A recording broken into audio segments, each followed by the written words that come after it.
Assalamu alaikum, I'm Aisha and you're watching Samaa News. Here are today's headlines. Iran says it launched fresh attacks on US facilities in the Gulf after a sixth consecutive night of US strikes on Iranian military facilities. The US military said it completed another night of strikes on Iran to further degrade Iranian military capabilities, including on Qeshm Island and near Bandar Abbas. The US Central Command said forces launched precision munitions that hit dozens of Iranian military targets, such as coastal surveillance and air defense sites, military logistics infrastructure, and maritime capabilities. Iran fired missiles and drones at US military bases in neighboring states, including an airbase in Jordan as well as in Bahrain and Kuwait. On the other hand, Iran's Revolutionary Guards said they attacked a US Special Operations Command Center at Al-Tanf in Syria in retaliation for the killing of Iranian soldiers in Iranshar. The state media reported that the Guards also said Iran retained full control of the Strait of Hormuz and that no oil or gas would be exported through the waterway for as long as US attacks continued. Iran's Foreign Minister Abbas Araghchi has accused Israel of using US influence to push Washington toward conflict with Tehran. In a post on X, Araghchi claimed that Israel was waging a campaign to steer US policy and alleged it was using American taxpayer money to silence critics. His remarks reference a Time magazine report on an alleged Israeli influence operation targeting the MAGA political base.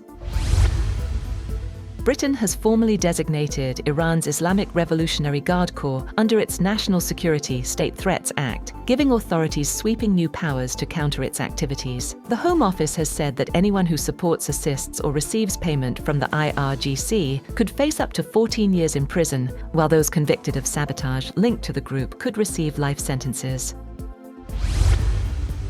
Chinese President Xi Jinping has called for stronger global cooperation on artificial intelligence and urged countries to ensure the technology remains secure, controllable, and firmly under human oversight. Addressing the 2026 World AI Conference in Shanghai, Xi warned against the misuse of AI and called for stronger laws, technological monitoring, early warning systems, and emergency response mechanisms to guard against risks. Speaking on the occasion, UN Secretary-General Antonio Guterres said that artificial intelligence could become humanity's greatest opportunity of the 21st century if developed responsibly. He praised China's leadership in global AI governance and welcomed the launch of the World Artificial Intelligence Cooperation Organization, calling for AI to promote inclusion and sustainable development.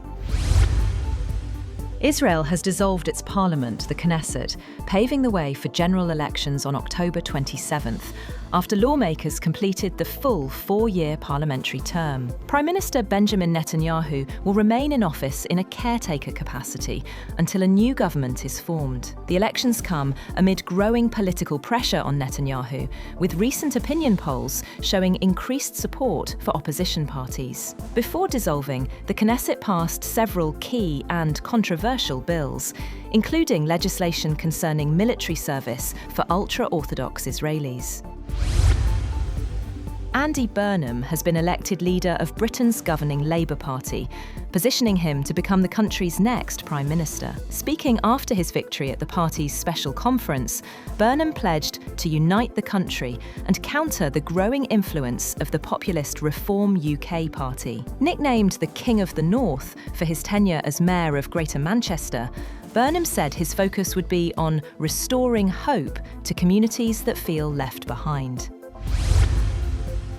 Meanwhile, US President Donald Trump has accused China of interfering in American elections, ordered the FBI to investigate the alleged activities, and declassified intelligence documents he said expose serious weaknesses in the US electoral system. In an address to the nation, Trump claimed the intelligence documents reveal shocking vulnerabilities in America's election infrastructure and expose the extent of China's activities. China's foreign ministry, however, before the address, rejected the allegations, saying, "China has never and will never interfere in the presidential elections of the US."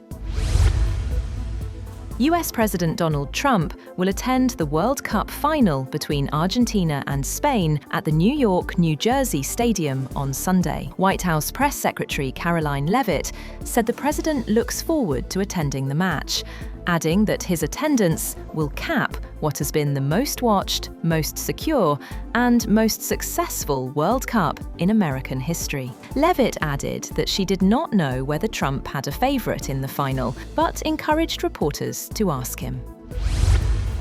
That's all for now. For more updates, visit www.samaa.tv. Thank you for watching Samaa News.